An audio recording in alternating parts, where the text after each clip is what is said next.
Cargando para que grabe. Ya está grabando. Ya, espérame, ahora no sé cómo los oculto ustedes. Caramba. En la X, doctor. Ahí. Sí, ¿no? Uh-huh. Ah, ya.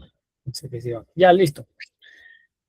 Bueno, empezamos entonces esta clase de enfermedad tiroidea autoinmune, ¿no? Hipotiroidismo e hipertiroidismo.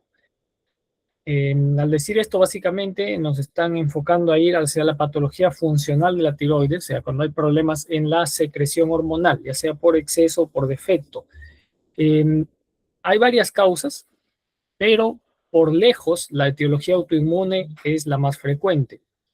Esta es autoinmune, se produce por anticuerpos, por autoanticuerpos, que pueden causar ambos, tanto el hipo como el hipertiroidismo, inclusive siendo los mismos anticuerpos. Es por ello que es mejor, muchos teóricos dicen que es mejor verlo como una sola enfermedad, como una enfermedad autoinmune que tiene dos espectros, pero que comparte una misma fisiopatología, que es la autoinmunidad, ¿no? Entonces, estos anticuerpos, si bien puede llevar al paciente a atender hacia el hipotiroidismo y por lo tanto se llamará tiroiditis de Hashimoto, o hacia el hipertiroidismo y por lo tanto se llamará enfermedad de Graves, puede haber, digamos, una amalgama de cosas entre ellos. Inclusive hay pacientes que, habiendo empezado siendo Hashimoto, después de unos años pasan a ser Graves, y al revés, pacientes con Graves espontáneamente, sin tratamiento, sin nada, pasan a ser Hashimotos. ¿Ya? Entonces esto demuestra que pues es una sola enfermedad, son unos anticuerpos compartidos. Es importante ver los anticuerpos clásicos a menos de cada una de las enfermedades. Por ejemplo, el anti-TPO, el antitiroperoxidasa son los más usados y son clásicos de la enfermedad o la tiroiditis de Hashimoto, que es la causa más frecuente de hipotiroidismo. Pero también muchas veces se ve positivo en la enfermedad de Graves. Al contrario, los antirreceptor de TSH o anti-TRAP son clásicos de la enfermedad de Graves. Ahora, no se ven tanto en Hashimoto porque estos son más escasos, ¿ya? Los antitiroglobulina se utilizan más para el seguimiento del cáncer de tiroides, pero también pueden estar positivos tanto en Hashimoto como en Graves. Cuando hacemos preguntas de cuál es el clásico, el anti-TPO del Hashimoto y el anti-TRAP del Graves. Pero luego en la realidad puede ser cualquiera de ellos. ¿Ya? Entonces tenemos los dos extremos, ¿no? Los dos extremos. Si estos anticuerpos resultan bloquear la producción de hormona tiroidea, se va a producir una tiroiditis de Hashimoto, ¿ya? Que va a ocasionar destrucción de tejido, la deficiencia hormonal severa y bueno, por lo tanto se ralentiza el metabolismo. Tienen que entender una cosa, ¿no? Que las hormonas tiroideas son el acelerador del metabolismo. Entonces, cuando hay una deficiencia de esta hormona, nuestro metabolismo va a estar lento, ¿no? Todos nuestros procesos, absolutamente todos van a estar lentos. Desde la digestión, la producción de calor, el procesamiento cerebral, nuestras funciones intelectuales van a estar lentas, la frecuencia cardíaca va a estar lenta, el recambio de la piel, todo va a estar absolutamente lento y eso va a dictar la clínica de estos pacientes hipotiroideos lentos. Por el contrario, cuando hay exceso, cuando estos anticuerpos lo que hacen es que estimulan la producción de hormona, entonces el paciente va a estar muy acelerado. Todo va a ser acelerado. Va a haber taquicardia, va a haber taquisiquia, va a pensar muy rápido, va a haber taquilalia, va a hablar muy rápido, va a quemar mucho calor, va a tener hiperdefecación. El paciente va a estar sumamente alterado, ansioso, tembloroso, mientras que el hipotiroideo va a estar asténico, somnoliento, deprimido. ¿No? Son dos espectros que parecen totalmente alejados, pero que en el fondo los dos son autoinmunes. ¿Ya? Entonces, el espectro clínico es esto que es clásico, que yo no le veo la dificultad aquí, no creo que vayan a jalar, ¿no? O sea, ¿cuáles son los síntomas del hipo y cuáles son los síntomas del hipertiroidismo? Súper básico, ¿no? En el hipo todas las bradis, bradicardia, bradisiquia, bradilalia. Si está lento, no quema calorías, es friolento, tiende a aumentar un poco de peso, ya vamos a hablar bien del peso. Si hay bradicardia y presión arterial con tendencia hacia la baja, la caída del cabello ya vamos a ver que se puede presentar en cualquiera de ellos, pero en el hipotiroidismo es un cabello seco, como pajizo, tendencia a la depresión, tendencia a los edemas, mientras que el hipertiroideo tiene todas las taquis, taquicardia, taquisiquia, taquilalia, produce mucho calor, mucha diaforesis. Si tú tocas la piel de un hipertiroideo es caliente y es húmeda. La pérdida de peso no es cosa de broma en el hipertiroidismo. Se pierde 8 o 12 kilos en un mes de forma subaguda y es brusco, ¿no? Es importante decirles que es brusco. Es un paciente que venía con un peso habitual y de pronto en 1 o 2 meses pierde aproximadamente unos 10 kilos, ¿no? Más o menos. Entonces, no es un paciente que siempre ha sido delgado y que no puede subir de peso, porque luego hay mucha gente que consulta por eso, que porque son delgados y no pueden subir de peso, quieren que le descartes hipertiroidismo. Así no es el hipertiroidismo. El hipertiroidismo es una persona que viene con un peso tal, puede ser gordito, flaquito, pero tiene un peso habitual y de pronto, de forma subaguda, pierde peso casi bruscamente. El temblor en las manos del hipertiroideo también es muy clásico. Los hipertiroideos tiemblan bastante, es un signo muy habitual. Y si se fijan bien en la parte del cuello, en la región tiroidea, ¿no? Delante del cartílago cricoides y a sus costados, se puede ver la glándula tiroidea en diferentes grados, ¿no? Porque hay un bocio. Bocio significa aumento de tamaño de la tiroides y puede haber varios grados, pero casi siempre en el hipertiroidismo hay algún grado de bocio. Empecemos enfocándonos en el hipotiroidismo. Si tienen alguna pregunta de lo que sea, por favor me la hacen en cualquier momento. ¿Ya? Bueno, primero, la prevalencia no es una enfermedad rara, es una enfermedad relativamente frecuente. En Estados Unidos se menciona que 1 de cada 5 estadounidenses inclusive tiene hipotiroidismo. Yo no sé si esa cifra es realmente hipotiroidismo primario o es hipotiroidismo subclínico, porque ya vamos a ver que el hipotiroidismo subclínico es sumamente frecuente y muchas veces confundido como un hipotiroidismo real, como un hipotiroidismo de Hashimoto. Y bueno, hay un infradiagnóstico siempre. Clínicamente es difícil diagnosticar un hipotiroideo, porque todos los síntomas de los que hemos hablado van a ser inespecíficos. O sea, el paciente, ¿cómo te viene un paciente hipotiroideo a consulta? ¿Qué viene a decirte? Uno de verdad, ¿no? Te viene cansado. Pero ¿cuántos pacientes cansados hay por otras causas? Un montón. Pacientes friolentos, ¿cuántos hay? Hay bastantes. Que se le cae el pelo, que tiene la piel seca, hay un montón. Estreñimiento, que también se puede presentar en el hipotiroidismo, pues hay estreñidos por montones, por cualquier otras causas, ¿no? Por falta de fibra, problemas intestinales. O sea que haya un síntoma que nos diga, ah, sí, este síntoma es sí o sí de hipotiroidismo, es difícil. Tenemos que hacer como unidad clínica y aún así el cuadro clínico resulta un poco vago, salvo que ya lo veas al paciente muy descompensado y le logres ver las fases abotagadas, ¿no? Que son fases deprimidas, hacia abajo, como los ojos entrecerrados, la cara levemente hinchada hacia abajo, claramente bradilálico, hablando lento, hablando ronco, ya, si lo ves así, pues bueno, ¿no?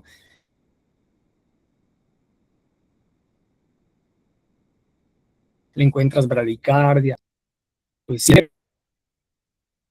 casi sin pedir exámenes, ¿no? Para confirmar el diagnóstico, tenemos que ir al laboratorio, ¿no? La etiología, como lo dije al inicio, es autoinmune, pero por lejos, ¿no? 97% de los casos de hipotiroidismo son Hashimoto's, que son debidos a autoinmunidad. Lo cual no quiere decir que sean todos, ¿no? Hay un 3% que pueden ser otras cosas. Por ejemplo, iatrogénicos, que bueno, esto ya no lo tomo en cuenta, esto ya es por acción nuestra, ¿no? Cuando le sacamos la tiroides porque pensamos que hay un cáncer, porque le damos yodo en un hipertiroidismo que no resuelve, pues ya obviamente a propósito lo estamos mandando al hipotiroidismo,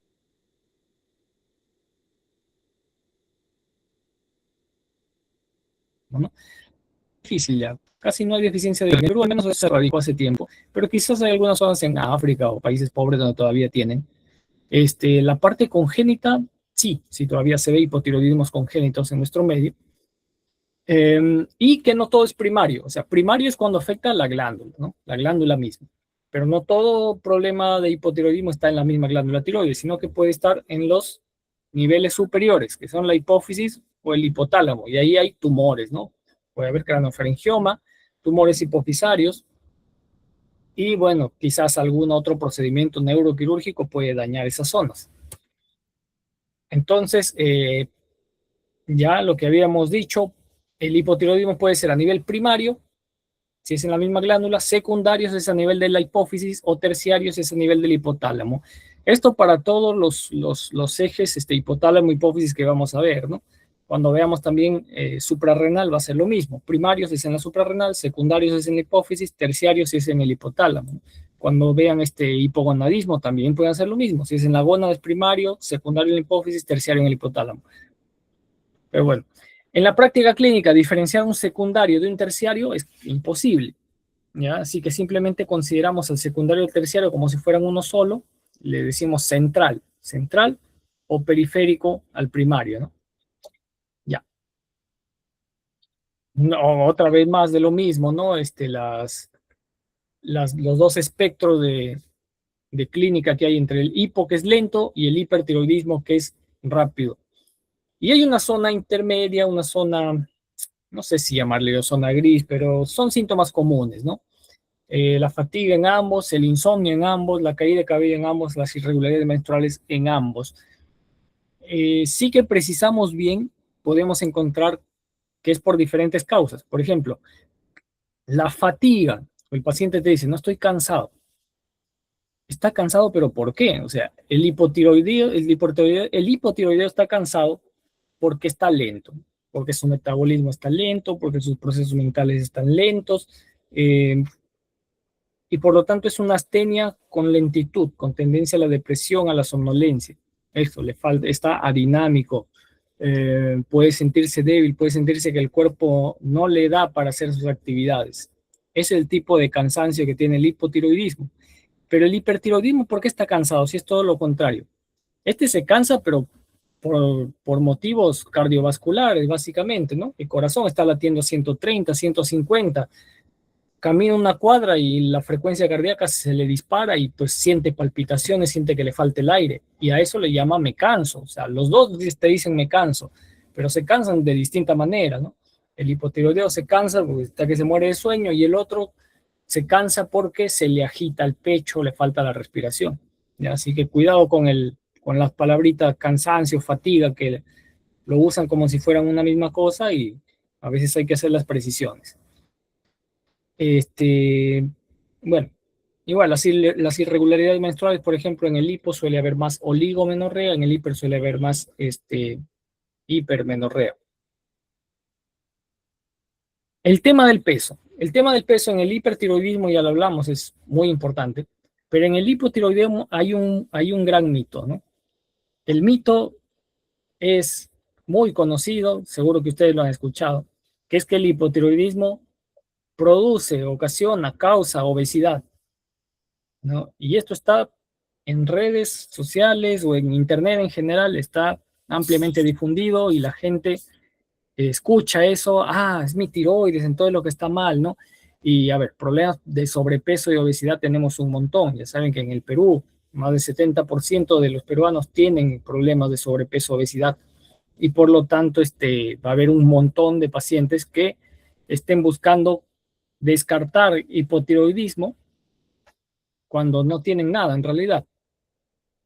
Porque la realidad es que un aumento masivo de peso, una obesidad, ¿no? Rara vez es por causa de la tiroides. El hipotiroidismo realmente solamente aumenta 2 a 4 kilos a la persona. 2 a 4 kilos. Y con el tratamiento se bajan esos 2 a 4 kilos y no pasó nada.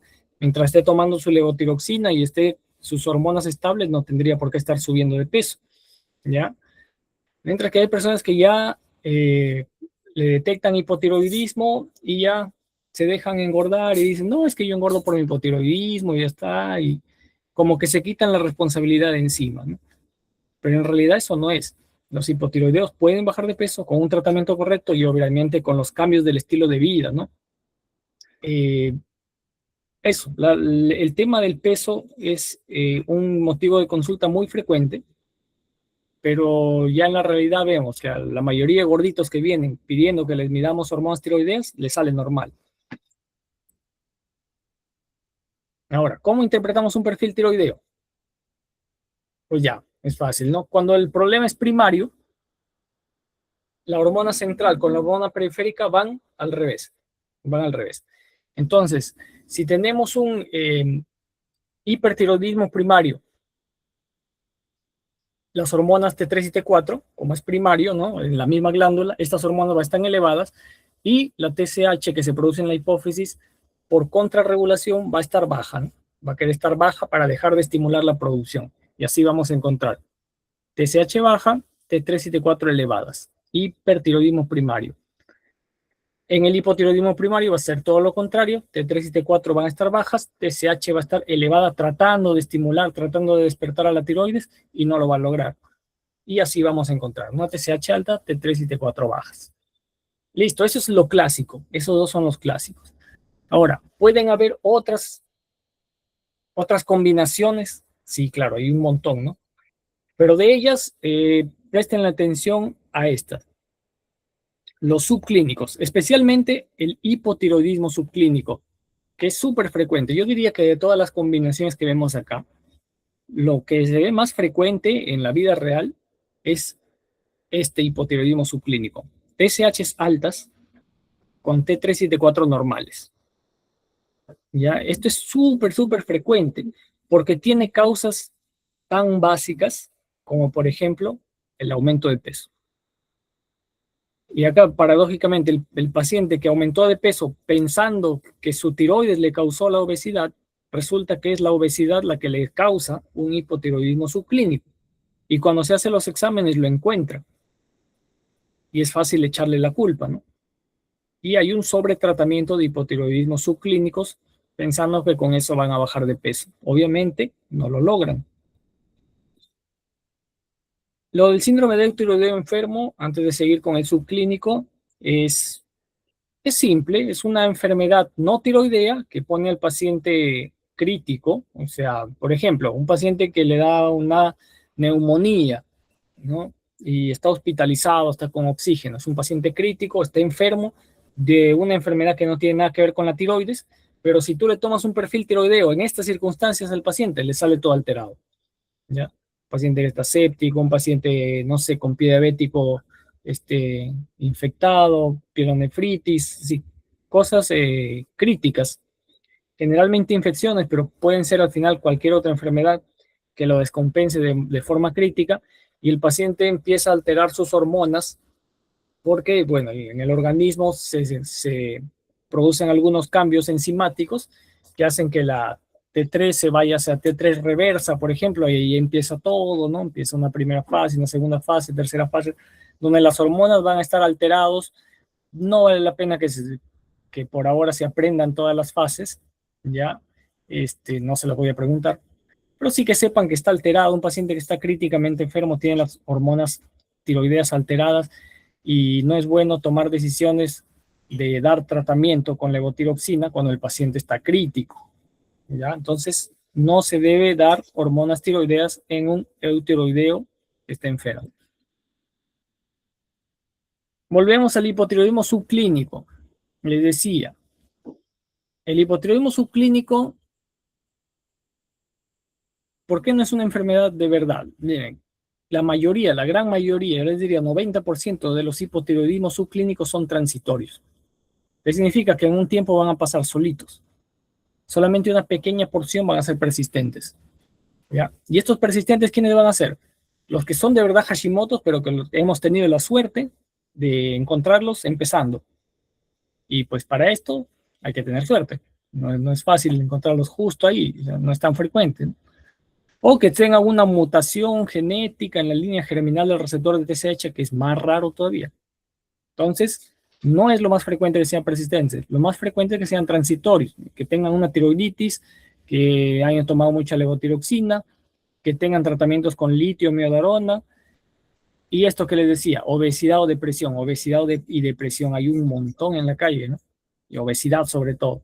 Y eso causa hipotiroidismo subclínico. Entonces vamos a ver muchos pacientes con obesidad, con o sin depresión, con hipotiroidismo subclínico, el cual, ¿qué hay que hacer? Hay que enfocarse en eso, en que el paciente baje un poco de peso, que baje su porcentaje de grasa corporal, que mejore su estado emocional y en unos 2, 3 meses esas TSH se normalizan solas, sin dar ni un gramo de levotiroxina, ni un microgramo de levotiroxina, ¿ya? Inclusive, tras un ejercicio vigoroso, el cuerpo al recuperarse eleva la TSH, o sea que cosas tan banales como el ejercicio, tener mal patrón de sueño. Ahí está, mal patrón de sueño. Ustedes cuando se van a amanecer estudiando, ¿no? Cuando hagan el internado, hagan guardias, van a estar con las TSH elevadas. Así que eso no quiere decir que su tiroides esté mal, sino que son cambios transitorios, normales, producto de un patrón de sueño alterado, por ejemplo. Entonces, no toda alteración de la TSH es por culpa de la tiroides, ¿no? A veces simplemente hay que esperar, normalizar el entorno y solo la TSH se va a normalizar. ¿Verdad? Así que cuidado con el hipotiroidismo subclínico. La gran mayoría de hiposubclínicos no se tratan, no se deberían tratar, pero algunos sí. ¿En qué caso se trata? Y es casi un consenso general de que los hipotiroidismos subclínicos se traten cuando la TSH ya pasó de 10. Casi siempre es así, ¿no? Si pasa de 10, bueno, ya, le das tratamiento. Ahora, a propósito, ¿cuánto es el valor normal de TSH? No hay valores normales de TSH así rígidos a nivel mundial, sino que la mayoría recomiendan que en cada población se haga el estudio porque puede variar y tal. Bueno, entonces cada laboratorio tiene sus rangos. Pero si quieren valores aproximados, varían entre 0.5 a 4.5 la mayoría de veces. ¿Ya? Quiere decir que de 4.5 hasta 10 es una elevación, sí, pero es una elevación leve, que usualmente hasta ahí el paciente está asintomático. Con más de 10 ya se considera una elevación más o menos significativa que requeriría algún reemplazo.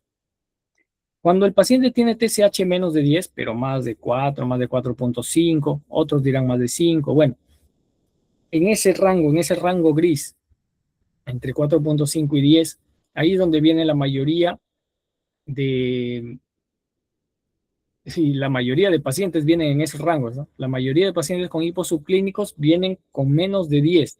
Los obesos vienen con TSH en 6, 7. Eso, los pacientes que tienen alteraciones en el sueño vienen con TSH en 5, 6. O sea, ahí está la mayoría, el grueso de los casos. Y hay que ver algunas cosas, como los síntomas, que ya hemos dicho que son síntomas inespecíficos, pero aún así tendremos que verlo. Y si son varios, pues iniciar una prueba. ¿Qué significa iniciar una prueba? Darle levotiroxina y preguntarle al mes si ha mejorado, ¿no? Si no ha mejorado nada, entonces no estamos tratando nada. Hay que pensar de nuevo si hay otras causas de esa elevación de TSH. Pedir los anticuerpos, sí, porque los anticuerpos te dan una probabilidad a favor del Hashimoto. Entonces, es más probable que sea Hashimoto si es que tiene el anticuerpo positivo. Entonces, se considera el tratamiento. Cuidado con los pacientes muy ancianos, ¿no? Si tienen más de 70 años, a veces ya son muy frágiles del punto de vista cardiovascular y la levotiroxina al aumentar la frecuencia cardíaca puede darles fibrilación o alguna cosa así, ¿no? Entonces, con ancianos, muy ancianos, ¿no? Más de 70, hay que tener cuidado al tratar. Pero si tiene menos de 70 y tiene riesgo cardiovascular alto, también es una indicación de tratamiento, ¿ya? Y si, como es más frecuente, el paciente no tiene síntomas, que por si acaso la obesidad no debe ser considerado como un síntoma, si el paciente está tranquilo por todo lo demás, no tiene riesgo cardiovascular, no tiene síntomas claros, no tiene anticuerpos positivos, no tenemos por qué dar ningún tratamiento. Volvemos a repetir, como le digo, la TSH en un par de meses y ya se habrá normalizado casi con seguridad. Ahora, no siempre se normaliza, y si no se normaliza, tampoco hay que desesperarnos, porque como les dije, no hay valores normales de TSH aceptados a nivel mundial. Entonces, habrá gente que tenga normalmente su TSH en 0.5, como habrá gente que normalmente tenga su TSH en 5. Ahora, conforme más aumenta la edad, mientras más anciano es uno, normalmente la TSH sube más. Entonces, ¿habrá ancianos que tengan su TSH normal en 7? Sí, son personas normales. No debemos tratarlos, ¿no? Entonces, ahí, mucho cuidado con las TSH, con esas TSH menores de 10. Muy seguramente la gran mayoría no requieren tratamiento. Ahora, si ya queremos dar un tratamiento, ¿cuál es el medicamento? Levotiroxina, que básicamente es T4, ¿no? T4 sintética, pues la T4 es sinónimo de tiroxina, tiroxina T4. Y levotiroxina, pues es como medicamento, ¿no? Que ya una vez que lo ingerimos, ese isómero en nuestro organismo se transforma en T4 y luego en T3 en los órganos periféricos. Entonces, hay de muchas dosis. Vienen microgramos, no se olvide que vienen microgramos y que el promedio de los hipotiroideos normales, de los hipotiroideos de Hashimoto, el promedio usan 100. ¿Ya? Si lo quieren por kilo de peso, la teoría dice 1.6 microgramos por kilo de peso. Entonces, como la mayoría de gente pesa 60, 70, sale la dosis promedio más usada es 100. Y por eso todos los hospitales tienen levotiroxina de 100. Pero en realidad esa dosis depende, varía mucho de paciente en paciente. Y por lo tanto, de forma particular, hay muchas concentraciones, de 25, 50, 75, 88, 100, 112, así hasta 200. Al hospital no le conviene comprar tantas presentaciones, compra de 100. ¿Cuál es la ventaja? Que el tiempo de vida media de la levotiroxina en el organismo es de 7 días. Entonces, lo que importa al fin de cuentas no es cuánto tome el paciente día a día, sino cuánto tome a la semana. Y podemos hacer combinaciones, ¿no? Por ejemplo, 3 días puede tomar media pastilla, 4 días puede tomar una pastilla y al final es como si se promediaran. Como si se promediaran, no pasa nada. Si no tenemos 75, podemos dar interdiario, una un día, media un día, una y media, así. Se puede. Van a encontrar recomendaciones teóricas que dicen no cambiar de marca, no partir las pastillas, ¿no? Para mantener un buen control, pero nosotros a la mala aprendemos en los hospitales públicos que partir las pastillas también funciona, porque solamente hay de 100 y tenemos que hacer malabares, bueno, ni modo. Entonces, eso, la levotiroxina es el único tratamiento aprobado para el hipotiroidismo. Luego van a salir algunos que la liotironina, que darte 3, eso no está aprobado, no está aprobado. En hipotiroidismo subclínico, cuando quieren dar tratamiento, usen las dosis más bajas, que son de 25 o de 50, no más, eso para el hipo subclínico, ¿ya? Y mayormente los cánceres de tiroides, cuando han sido operados se les saca toda la tiroides, una tiroidectomía total por cáncer de tiroides, ellos son hipotiroideos un poco más profundos que los Hashimotos, porque no tienen nada de tiroides, y las dosis suelen ser un poco más elevadas, ¿ya? A la hora de recomendar que tomen el tratamiento, hay que recomendarles la hora, ¿no? Hacerles énfasis que tiene que ser en ayunas y de preferencia 1 hora antes de desayuno para dar tiempo a que la levotiroxina se absorba. Hay que recordar que la levotiroxina necesita acidez del estómago para absorberse y cuando comemos ya la acidez se va. Entonces tiene que ser en ayunas y hay que darle 1 horita si es posible para que se absorba toda antes de empezar a comer. Y luego hay algunos suplementos que quitan la acidez también del estómago, que interfieren mucho con la absorción de la levotiroxina, que son el hierro, el calcio y los antiácidos, obviamente, ¿no? Y si el paciente va a tomar estos suplementos, porque a veces no hay de otra, pues al menos tiene que haber una ventana de 4 horas entre la toma de la levotiroxina y la toma de estos suplementos. ¿Ya? Bueno, en la gestación es un tema un poco especial, porque en la gestación siempre se trata de dar el reemplazo de hormona para evitar el hipotiroidismo congénito que puede traer muchos problemas en el feto. Entonces, ¿hay un poco de sobretratamiento, quizás entre comillas, en la gestación? Sí, acá se trata más. Definitivamente que si la TSH está por encima de 10, lo vas a tratar. Pero en la gestación, inclusive teniendo más de 4, ya, el paciente se trata. Yo no sé por qué acá en este algoritmo hacen la diferencia entre 4 y 2.5, porque al final todos los que tienen más de 4 se van a tratar o a considerar tratar. Para una gestante, considerar tratar es igual a darle tratamiento. O sea, estos de amarillo también van a ser tratados. Una gestante que tenga la TSH entre 4 y 10, así tenga los anticuerpos negativos, va a ser tratada. De modo que hay algunos que dicen el hipotiroidismo gestacional es una TSH más de 4. Toda gestante que tenga TSH más de 4 debe recibir levotiroxina. Punto. Ahora, si está entre 2.5 y 4, ahí es la zona gris. ¿Cómo se desempate esa zona gris? Con los anticuerpos. Si tiene anticuerpo positivo, así tenga 2.5 a 4, se va a tratar. Y si tiene anticuerpo negativo, pues no se trata, salvo que tenga TSH más de 4. Ya. Bueno, ya. Luego el protocolo de ajuste postparto. Lo que pasa es que en el embarazo aumentan los requerimientos de hormona tiroidea, pero después que da luz la mujer, ya no necesita tanta hormona. Entonces, si al final lo que requirió fue poquito, que es 25, 50, como si fuera un hipotiroidismo subclínico, hay que suspender sin miedo después del parto, ¿no? Porque eso ya no lo va a requerir. Ahora, si usó dosis mayores, ya 100, ¿no? 150, dosis mayores a 50. Ya se recomienda que no le quites todo, sino que la dejes a la mitad. Y le haces un seguimiento. La TSH siempre se sigue entre 4 a 8 semanas. ¿Ya? Acá le han puesto 4 o 6 semanas, diría 4 a 8 semanas, para ver un cambio significativo en la TSH. Pues la TSH no cambia tan rápido de un día al otro. Se demora sus semanitas, pero por lo menos 4 hasta 8. Me acuerdo que había una pregunta de examen de residentado que decía, ¿al cuánto tiempo vas a medir la TSH en el control del hipotiroideo? Y la respuesta era los 2 meses, pues era 8 semanas. Bueno, para suerte no había, era la cantidad mínima, pero ese es el rango, ¿no? 1 o 2 meses, 4 a 8 semanas para hacer el seguimiento con TSH. Y ya, y vas ajustando la dosis hasta que el rango esté dentro de lo normal. ¿Hasta ahí alguna pregunta de hipotiroidismo?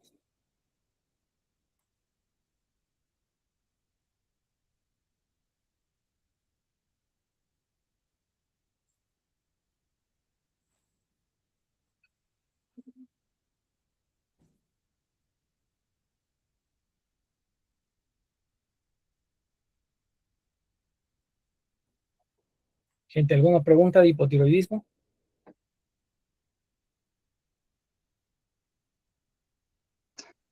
Doctor, yo había estado leyendo más o menos sobre el uso de la levotiroxina Ya. y en Octubay encontré que de acuerdo, o sea, la dosis también podía variar de acuerdo al IMC, o sea, si tenías más IMC, creo que la dosis disminuía un poco. ¿La dosis disminuida? ¿Cómo va a disminuir? La O dosis por sea, kilo de peso. ajá, por kilo de peso. Ah, sí, puede ser. Que al final la mayoría tienden a usar en promedio 100, ¿ah? Esa es como una regla no escrita. Porque claro, si tú calculas por kilo de peso, 1.6, un paciente que pesa más de 100 kilos, te va a salir, ¿no? Como 200 de levotiroxina. Ahora, nosotros nunca iniciamos de frente esas dosis.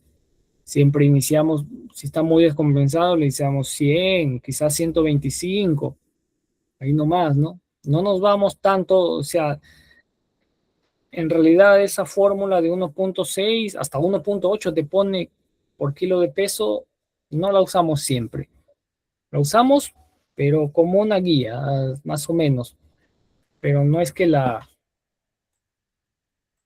apliquemos a cada rato, porque un paciente muy obeso, sí, no usa tanto. No es que porque ya pesa 200 kilos va a tener que usar 300 de levotiroxina, ¿no? Mayormente tienden a usar lo más cercano a 100. 100 delgados no sirve más, porque el delgado hay que ponerle un poco menos, ¿no? A veces 75, a veces le sale 80 por el peso que tiene. Entonces, bueno, ahí sí puede ser. Al final, como te digo, aquí la calculadora falla. Lo que te va a guiar es el seguimiento. Le das la dosis y al mes, a los 2 meses, le tomas otra TSH para ver si ya se normalizó. Y ahí ves, si se te suprime mucho, le bajas dosis, si todavía falta, le aumentas dosis y lo vas titulando, ¿no? Lo vas titulando en el transcurso de los meses. Y ya, cada persona llega a su dosis individual.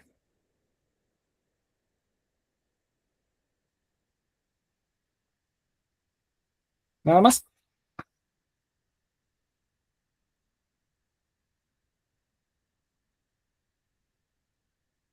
Bueno, si no hay nada más, seguimos con la otra parte. Doctor, hay una pregunta en el chat. Una pregunta en el chat. Ah, ya. Aquí ya no compartiendo toda la...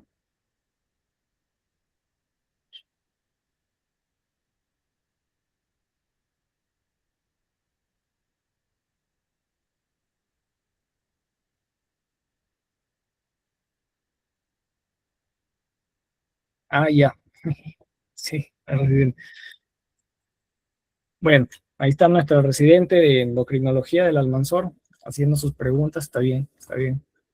Entonces, en gestantes, dice, en gestantes entre 2.5 y 4.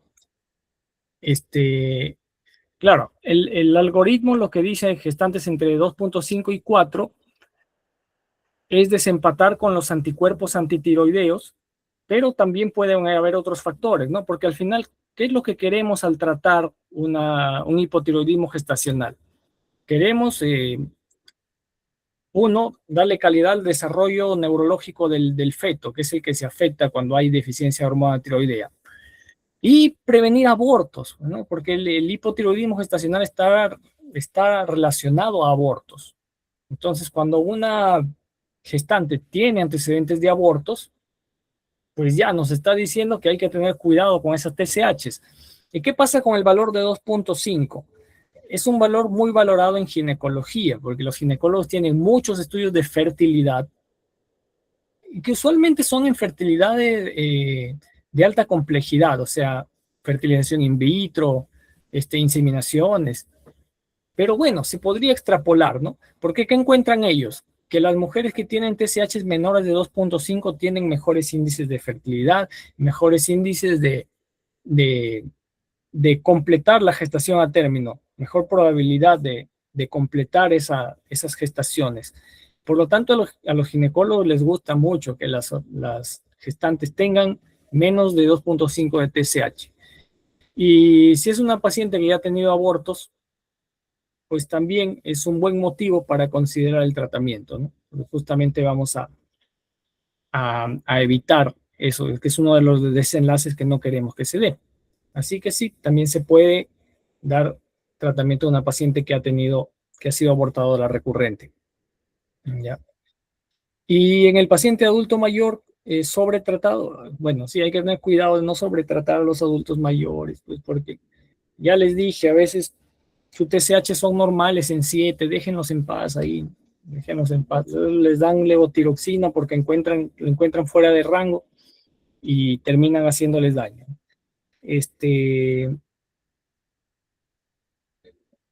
¿Cuál es lo bueno? Que no se le da mucha dosis. O sea, también y creo que la mayoría lo habrá leído cuando lee la parte del tratamiento en adultos mayores, que al adulto mayor le inicies poquito, le inicies 25, le inicies 12.5, de modo que si le quitas no va a haber ningún inconveniente tampoco. Pero no, básicamente, más allá de evitar, una vez que si se detecta que hay un sobretratamiento, lo suspendemos directamente.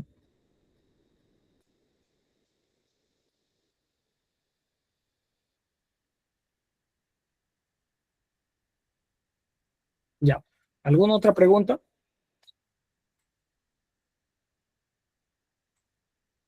Seguimos con hipertiroidismo, ¿verdad? Bueno, entenderé que es un sí. Ya hemos hablado un poquito del hipertiroidismo, así que va a ser más fácil. Ya saben que es un exceso de producción. Les dije que era un exceso de producción, no me acuerdo, pero bueno. El hipertiroidismo tienen que tener claro que es un exceso de producción, un exceso de síntesis de hormona tiroidea, a diferencia de la tirotoxicosis. Ya esa pregunta ya les habrá hecho el doctor Richard, seguro, y es pregunta de examen, pregunta de ENAM, pregunta de residentado, todos lados. La diferencia entre hipertiroidismo y tirotoxicosis. Entonces, una vez más, para repasar, tirotoxicosis es el aumento de hormona tiroidea en sangre. Ahora, ¿por qué aumenta esa hormona tiroidea? Puede ser por producción, puede ser por liberación, puede ser porque tomaste levotiroxina, porque estás loco, y bueno, causas un aumento. Entonces hay varias causas de tirotoxicosis, pero solamente será llamada hipertiroidismo aquella tirotoxicosis en donde hay una hiperproducción de la glándula, ¿ya? Ese es el hipertiroidismo. Y ya dijimos que el más importante, el más frecuente es el de Graves, que es el autoinmune. Hay otras causas, sí, pueden haber nódulos que producen hormona. En ese caso tenemos el multinodular tóxico o el adenoma tóxico. Adenoma tóxico cuando es no solo y multinodular, pues cuando son un montón, ¿no? Y habrá otras causas ahí, pero son muy raras comparadas con la autoinmune. También en la parte de la tiroiditis, que es una inflamación, ya sea aguda o subaguda de la tiroides, que produce una liberación de la hormona que estaba almacenada, ¿no? La hormona almacenada, la glándula se inflama, se aumenta la permeabilidad vascular alrededor de los folículos y las hormonas tiroideas se liberan, ¿no? Inclusive algunos folículos llegan a necrosarse, a romperse, y el coloide que estaba ahí almacenando las hormonas se libera, de modo que causa una tirotoxicosis transitoria, abrupta, pero sin hiperproducción. Así que la tiroiditis causa tirotoxicosis, no causa hipertiroidismo, ¿no? Ese es un dato que lo tienen que tener presente y que siempre va a venir en los exámenes. La mioderona también causa un tipo de tiroiditis, y bueno, hay otras causas por ahí que ya son más raras, ¿no? Hay pacientes psiquiátricos que empiezan a tomar levotiroxina, pero bueno, ya son otras cosas. Metástasis de carcinoma son súper raros, una metástasis que produzca hipertiroidismo, pero bueno, están dentro de las posibilidades. También dentro de las posibilidades está que sea central, que no sea un problema de la tiroides, sino un tumor en la hipófisis que produzca TSH, un TSH-oma o tirotropinoma. Súper raro, ¿no? 2.8 casos por millón de habitantes, prácticamente es imposible de ver.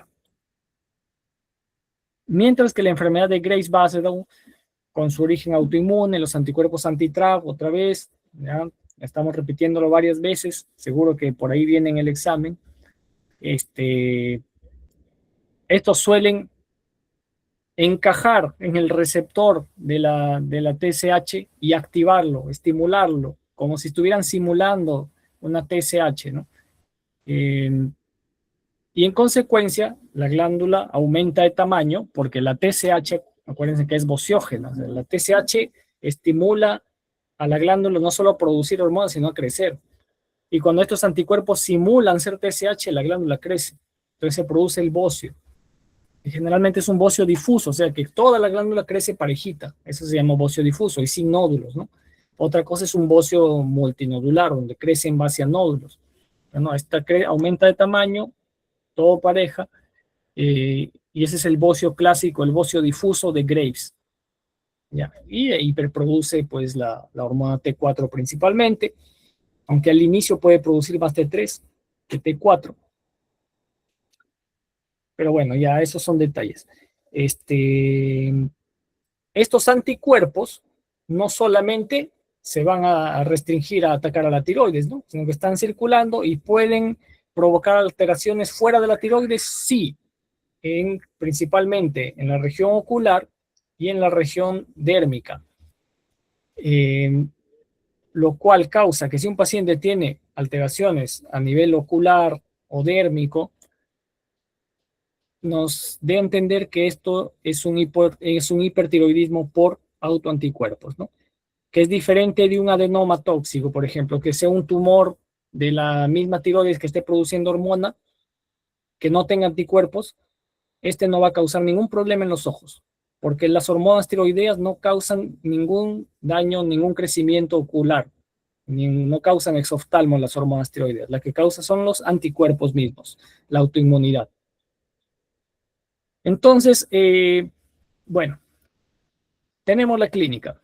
Ya lo habíamos repasado la otra vez, vamos a volver. Tenemos taquiciquia, taquilalia, paciente habla muy rápido, piensa muy rápido, paciente está temblando, el temblor puede ser fino, a veces no se observa a simple vista, le ponemos una hojita bona encima y se nota el temblor.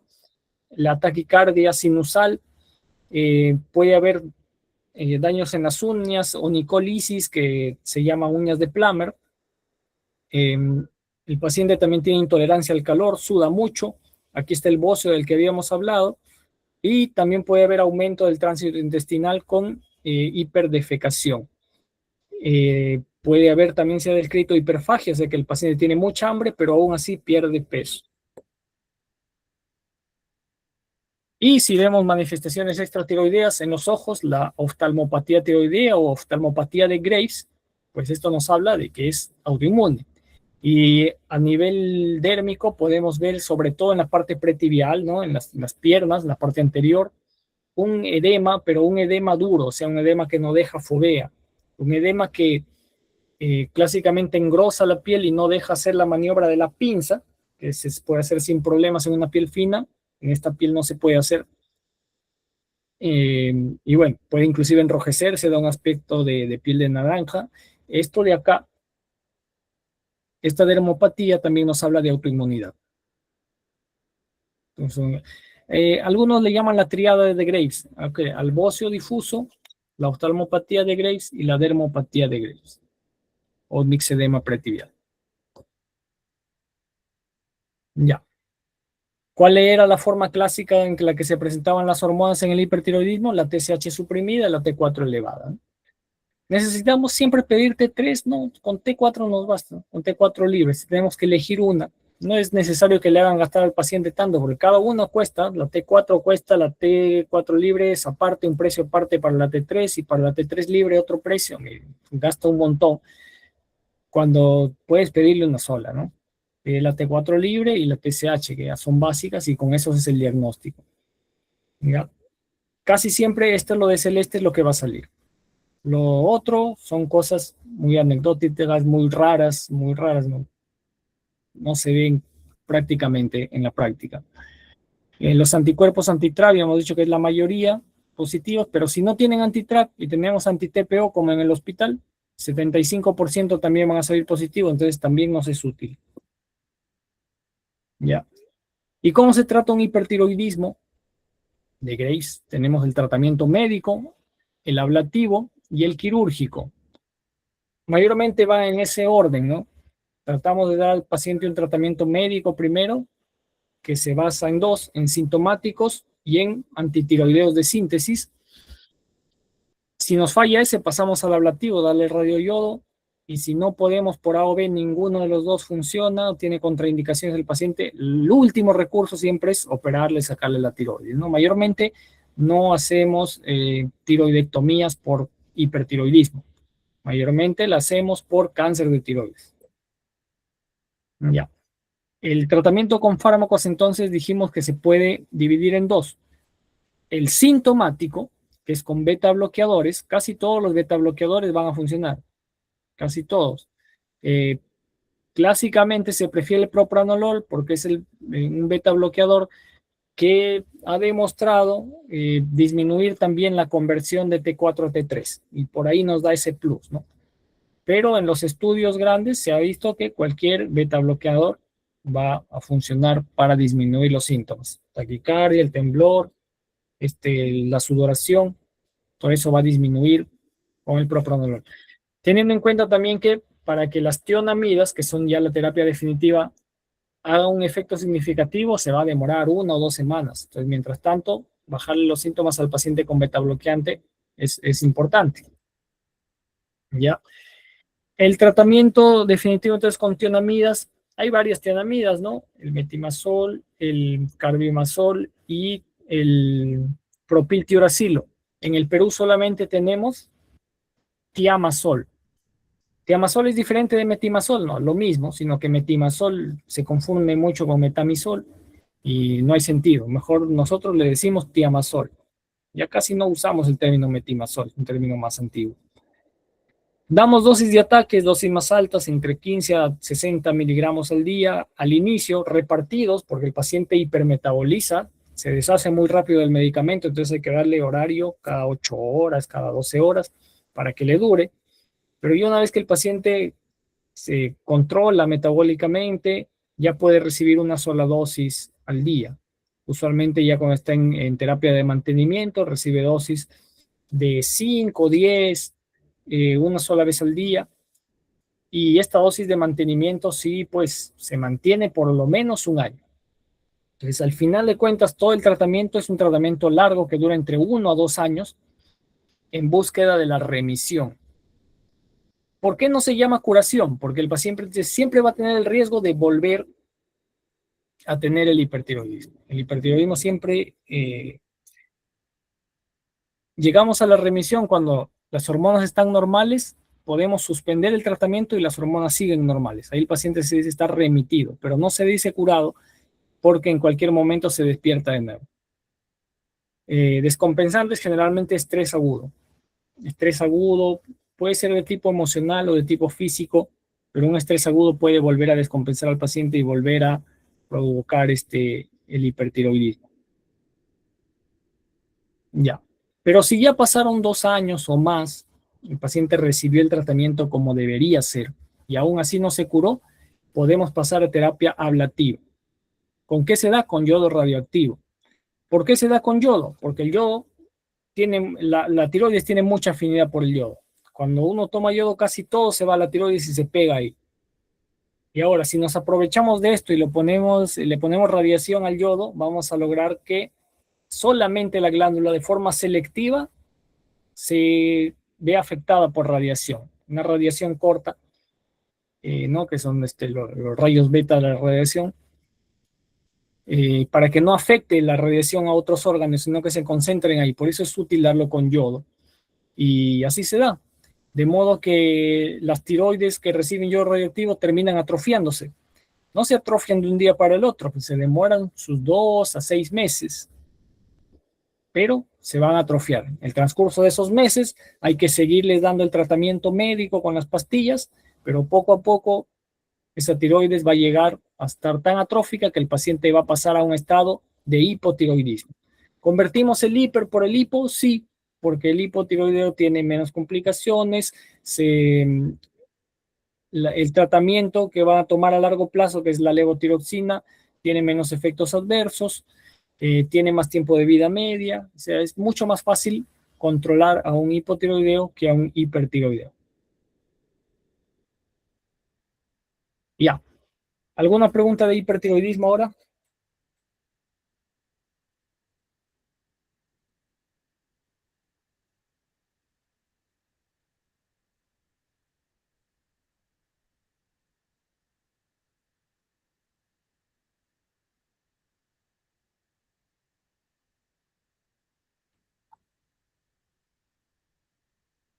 Hablen, gente, no sean tímidos.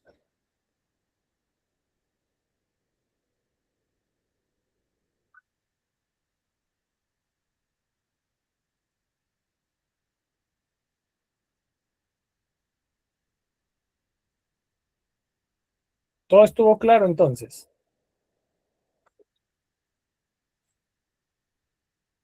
Ninguna pregunta en el chat tampoco. Nada, por ahora no hay. Bueno, me avisan si hay algo. Voy a ir poniendo lo que sigue. ¿Vamos bien con el tiempo? Ya nos pasamos.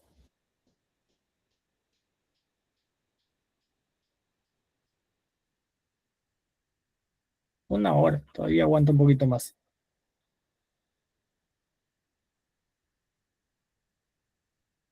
Ya, miren, hasta ahí estaba en su sílabo, hipertiroidismo e hipotiroidismo. Yo sí considero importante que repasar un par de temas más, sobre todo uno más, pero bueno, por la parte sobre todo su preparación pre-NAAM, pre-residentado, esas cosas, y porque al doctor López también le gusta poner preguntas sobre esto, algo de tiroiditis. Ya habíamos hablado un poquito, las tiroiditis causan tirotoxicosis, tienen fases al inicio, ¿no? Al inicio la inflamación va a hacer que haya una fuga entonces de hormona tiroidea preformada, que por lo tanto la T4 suba, la TSH se suprima y se forme igual que en el hipertiroidismo, ¿no? T4 alta, TSH baja con toda la clínica de tirotoxicosis, pero no va a ser un hipertiroidismo porque no está produciendo. Y si no produce, eventualmente esto se va a agotar, la tiroides queda vacía después de haber liberado toda su hormona preformada y hay una segunda fase donde hay hipotiroidismo. ¿Ya? Y el paciente va a tener todos los síntomas del hipotiroidismo otra vez. Y después de unas semanas, la tiroides, una vez que la inflamación ceda, se va a recuperar. ¿Ya? Entonces, las tres fases de la tiroiditis es algo clásico que tienen que tener en cuenta. Hay varios tipos de tiroiditis, y hay aguda, subaguda, crónica, silente. La crónica es básicamente el mismo Hashimoto del que habíamos estado hablando todo el tiempo. Es lo mismo, solo que como es crónico, nosotros básicamente nos quedamos en la fase del hipotiroidismo, y como se cronifica, la tiroides se atrofia al final de cuentas y esto se perenniza, de modo que el paciente queda hipotiroideo de por vida. Pero bueno, esta es la parte crónica. Las tiroiditis clásicas son la aguda y la subaguda, porque son de inicio más brusco, con dolor, asociados a algunas infecciones, y bueno, tienen que ver las diferencias entre ellas, ¿no? La aguda supurada usualmente es asociado a una infección bacteriana, y la subaguda o de Kervain es postviral, usualmente 2 semanas después de una infección viral. En la aguda, pues vamos a encontrar, como en toda infección bacteriana, leucocitosis, neutrofilia, y en la subaguda, reactantes como la BSG o la PCR muy elevadas, y los tratamientos van a ser distintos. Pues si la aguda es por bacterias, vamos a dar antibióticos, y si la subaguda es simplemente una reacción postviral, hay que dar antiinflamatorios, AINES. AINES es el de primera línea, corticoides si el AINES no es suficiente. Como el paciente en la primera fase de tirotoxicosis va a tener todos los síntomas de un hipertiroidismo, vamos a dar beta bloqueadores, pero nunca deben dar tiamazol, porque no hay hipertiroidismo. No tiene caso dar un antitiroideo que bloquea la síntesis cuando no está sintetizando nada. Más bien vas a empeorar la segunda fase de la tiroiditis, que es la fase del hipotiroidismo. Así que contraindicado el tiamazol en una tiroiditis subaguda. ¿Ya? Para la aguda, ojo que se da más en niños que tienen malformaciones a nivel tiroideo, por ejemplo, persistencias del conducto tirogloso. Eso es muy frecuente que se infecte, porque de otra forma, cuando no hay fístulas o alguna malformación a nivel tiroideo, es difícil que una tiroides se infecte. Por eso mayormente se ve en niños con estos problemas. El rol de la gammagrafía. Acá en Chiclayo no tenemos gammagrafía, pero es muy útil cuando hay la gammagrafía. Miren, porque puede venir un paciente con toda la clínica, ¿no? Póngase, está tembloroso, taquicárdico, sudando, está perdiendo peso, está ansioso, le toma la TSH, está suprimida, le toma la T4, está alta, y tienes duda de si es un Graves o es una tiroiditis. Una gammagrafía te lo diferencia así de fácil. La tiroiditis no se ve nada, porque la glándula está inflamada, está depletada, no capta nada de yodo. En cambio, un Graves está hiperfuncionante y se ve súper grande y súper cargado la tiroides con ese yodo. O sea, la diferencia ahí es brutal. Si dudas también que si es una enfermedad de Graves y piensas que puede ser por nódulos, la gammagrafía te la detecta. Te detecta el nódulo, te detecta el bocio multinodular, todo. O sea, es muy buena para poder diferenciar entre los tipos de hipertiroidismo, la gammagrafía. ¿Ya? Y para terminar, el nódulo tiroideo. Ya. Con esto ya terminamos, solamente para decirles que nódulos tiroideos cada vez hay más en el Almanzor, por favor, dejen de mandar ya tanto nódulo tiroideo. Tienen que saber una cosa, varias cosas. Lo primero, no es raro, un nódulo tiroideo no es raro. Ustedes deben tener nódulos tiroideos, solo que no se han hecho ecografía. Miren, en estudios hasta el 68% de prevalencia se ha encontrado. O sea que la mayoría de adultos promedio tienen nódulos tiroideos, solo que no lo saben porque no se han hecho ecografía. Como se hagan ecografía y la encuentren, empieza el drama. Pero es porque en realidad no saben que la gran mayoría son benignos, no dan ningún síntoma, no tiene ningún sentido intentar tratarlos. Sin embargo, hay que evaluarlos por causa de qué? De que hay cáncer de tiroides. Y que, ¿cómo se presenta un cáncer de tiroides? Como un nódulo. Entonces hay que saber diferenciar qué nódulos potencialmente podrían ser cánceres y cuáles no. ¿Y cuál es el examen de elección para hacer esto? La ecografía. La ecografía es la primera herramienta que se va a usar para la evaluación de un nódulo tiroideo y se va a hacer a través de un puntaje que se llama el T-RADS. El T-RADS va a evaluar 5 dimensiones de las características del nódulo y le va a dar unos puntajes. Vamos a sumar todos estos puntajes. No es necesario que se aprendan todos los puntajes para que calculen T-RADS. Esto lo va a hacer el radiólogo. Y nos va a dar un T-RADS, ¿no? Si tiene 0 puntos será 1, si tiene hasta 2.2 y así. Nos dará 5 T-RADS, del 1 al 5. Obviamente, mientras más grande el T-RADS, más sospechoso de malignidad es y más riesgo de que sea un cáncer. ¿Para qué nos sirve esto en una primera instancia? Para decidir a qué nódulos los vamos a biopsiar y a cuáles no. Entonces, se decide. La mayoría de T-RADS 1 y 2 no se biopsian. No hay por qué. A partir del 3 ya lo biopsiamos dependiendo del tamaño, ¿no? Por ejemplo, según este gráfico, que es un gráfico según T-RADS, según la ACR T-RADS, ¿no? Que es la Academia, la American College de Radiología. Los nódulos T-RADS 3 se deben biopsiar cuando superan el 2.5 o cuando miden 2.5 centímetros o más. El T-RADS 4 cuando mide más de 1.5 centímetros, aunque aquí hay una precisión porque hay 4A y hay 4B. Entonces, por ahí algunos dicen, no, el 4B cuando está, el 4B cuando está más de 1.5 y el 4A cuando está más de 2. Bueno, se puede hacer esa diferenciación, aunque en muchos gráficos del T-RADS lo vas a encontrar simplemente como 1.5 al T-RADS 4. Y el T-RADS 5 se biopsia cuando mide más de 1 centímetro. Esa es la zona de biopsia.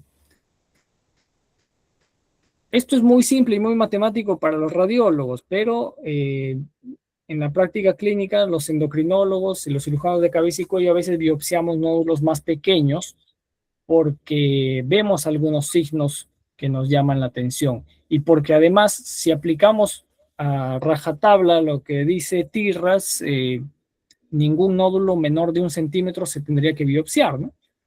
Sin embargo, hay algunos cánceres que miden menos de 1 centímetro. ¿Cómo los vamos a detectar si no los biopsiamos?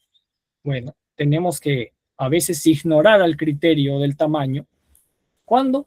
Cuando hay adenopatías, por ejemplo, hay un nódulo pequeño ahí que, bueno, parece que por el tamaño no necesitaría biopsia, pero es un paciente que tiene ganglios sospechosos de metástasis. Lo biopsiamos. Si hay sospecha de que hay invasión de otros órganos como tráquea, laringe, hay que biopsiar. Si vemos evidentemente que ahí tiene una extensión extratiroidea, ¿no? Es un nódulo que se está saliendo de la tiroides, se está invadiendo de repente la grasa peritiroidea. Bueno, eso no es un comportamiento normal de un nódulo benigno, entonces a biopsiar. Y cuando hay antecedentes de radioterapia, que el antecedente de radioterapia en el cuello es el principal factor de riesgo para cáncer de tiroides, entonces pues tenemos que biopsiar en esos casos. Decidimos biopsiar, se siempre con una guía ecográfica, o sea, se hace otra ecografía donde viendo el nódulo en el ecógrafo vamos a meter la aguja hasta hincarlo y en esa agujita va a salir un poco de material medio sanguinolento en el cual hay flotando células tiroideas y esto se expande en frotis, ¿no? Se deja secar, se manda al citólogo, el citólogo hace sus preparados, sus coloraciones y nos informa su veredicto final que lo hace a través del sistema Bethesda. Y nos dice, bueno, este es Bethesda 1, 2, 3, 4, 5, 6. ¿Para qué nos sirve el Bethesda? Para saber cuánta probabilidad de malignidad tiene. Sí, no nos va a decir eso no es dicotómica la respuesta. Otra vez más, nos basamos en las probabilidades, ¿no? Y según el Bethesda vamos a tener una probabilidad, mientras mayor sea, más probabilidad de malignidad. Si nos da Bethesda 6, casi nos está asegurando que eso es un cáncer y que hay que sacar toda la tiroides. Pero si nos da Bethesda 5, nos está diciendo, bueno, solamente 60-75% de estos nódulos son cánceres. Igual la mayoría de Bethesda 5 se les opera todo, se les saca toda la tiroides, pero por eso hay un gran porcentaje de pacientes que han sido operados de tiroidectomía y que al final no fueron cánceres y quedan simplemente en seguimiento por hipotiroidismo postquirúrgico con anatomía patológica benigna, porque esto falla. No hay otra prueba que hacer que sea más sensible y específica que esto. Lamentablemente hay acá mucho error diagnóstico, pero es actualmente, con toda la evidencia que tenemos, esto es lo máximo a lo que podemos acercarnos al diagnóstico, el Bethesda. ¿Ya? El Bethesda 3 y 4 es la zona más gris, donde a veces se considera simplemente hacer seguimiento ecográfico o a veces se considera sacar media tiroides para estudiarla y según eso ya actuar con la otra mitad, ¿no? Lo que sí, el Bethesda 2 es casi seguro que es benigno, no se hace nada ahí, se le explica al paciente que pues su nódulo es de los nódulos comunes, de los que tiene todo el mundo, que son benignos. Y el Bethesda 1 significa que el radiólogo ha estado de mala noche y que no sacó una buena muestra. Eso significa que hay que repetir la biopsia. Y bueno, hasta ahí hemos acabado el tema de tiroides. Ya, ahora sí, recapitulando todo, ¿tienen alguna duda?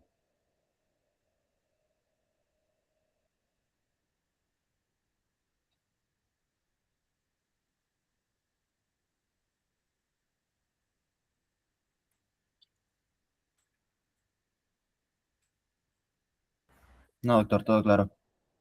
Todo claro, seguros. Ya. Entonces, ya están listos para su examen de tiroides. ¿Verdad? ¿Cuándo va a ser el primer examen? ¿Ya lo saben?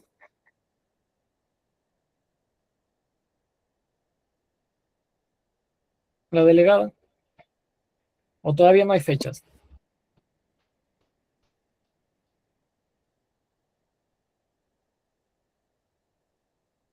Todavía no nos dicen, creo, doctor.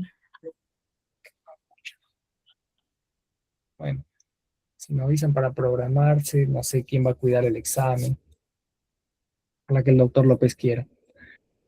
Ya, bueno, seminario, ya hicieron seminario de tiroides, ¿verdad? Por lo tanto, ya de aquí nos veríamos en abril. En abril sería el siguiente tema, ¿no es cierto? Con suprarrenal.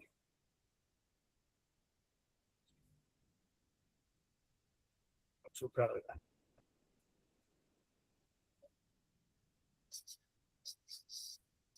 Ya.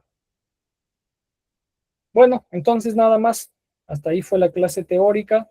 Y si no hay más preguntas, hasta la próxima. Gracias, doctor. Gracias. Chao, chicos, buenas noches. Descansen, descansen.